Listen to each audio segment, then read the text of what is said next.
Hi everyone, today I want to tell you about the APOPLAST and the SYMPLAST pathway.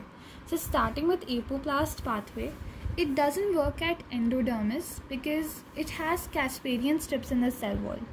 Now I'll tell you from the starting what an APOPLAST pathway is. The water movement is through a cell wall and through intercellular spaces.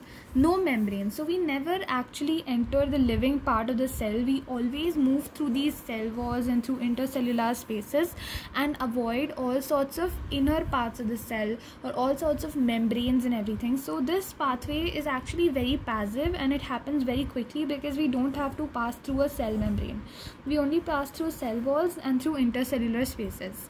But in case of endodermis, the cell walls have Casparian strips, and that is why this pathway fails over there. It has to pass through the cell. It has to pass through inside the cell. I'll tell you in a minute how that happens. Before that, let me tell you about the barriers. So it doesn't really have any barrier to water because you know the cell wall allows the free entry of water. You don't need aquaporins or porins or anything. But yeah, even if we need that, we have transmembrane proteins which help in formation of selective pores like porins, aquaporins. So they form selective pores that help in the entry of water through these apoplast. So it moves through mass flow, even the adhesion, cohesion, everything that we see, the movement in the xylem. You must have heard of the xylem sap, the ascent of xylem sap. That movement is actually very apoplastic because first of all, xylem is made of dead cells. It doesn't have any living cells, so it obviously has to move through the membranes, move through the cell walls and through the intercellular spaces because there is no membrane, there is no living cell.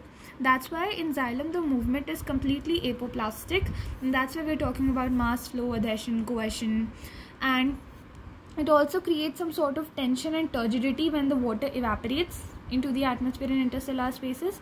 So apoplastic pathway is completely passive and is very fast.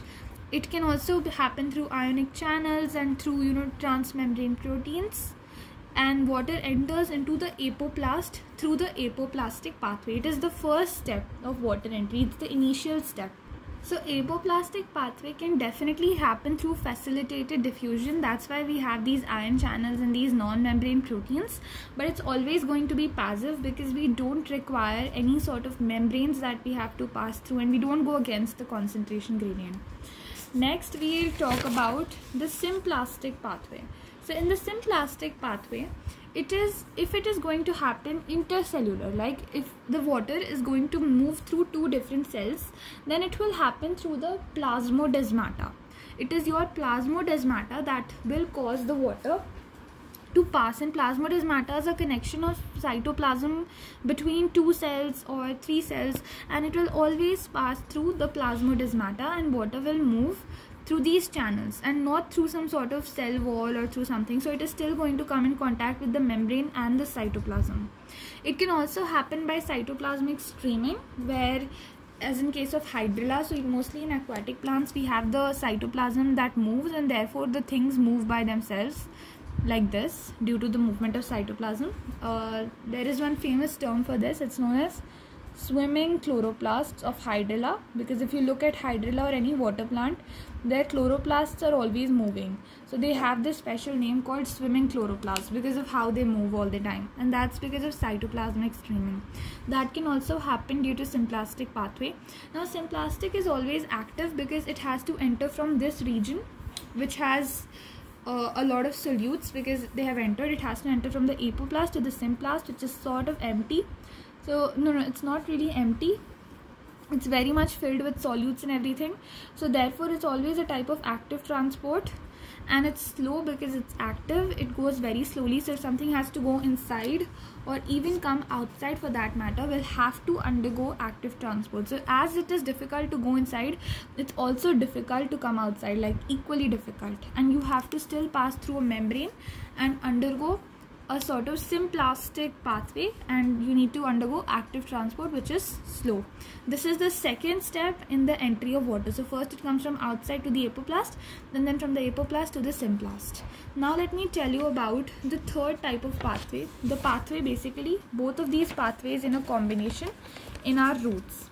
So in the roots, basically apoplastic usually happens. So in every part we usually have apoplastic pathway only, except for the endodermis. So endodermis, I told you, it has Casparian strips, and that's why it's not possible for water to pass through the cell wall, and that's why it passes through the cells, through plasmodesmata. So here I have a cross section of the root. This is the epidermis, this is the cortex, this is the endodermis, barrel-shaped cells. The top part is the xylem, and then you have the phloem. So a symplastic pathway would mean passing through the cells, through every single cell. If you look at it carefully, it is basically passing through every single cell. But apoplast means to pass through the cell wall and through the intercellular spaces. So usually apoplastic pathway is favored for roots because cortex has a lot of intercellular spaces, so it's easy to pass like that. Also, since it's rapid and it's also passive, it doesn't need energy, so apoplastic pathway is always preferred. But just in the case of endodermis, you have to use what you call as the symplastic pathway because of the Casparian strips.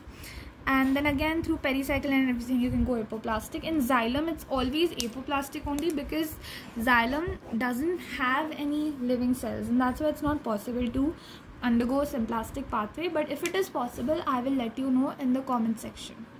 Thank you, everybody.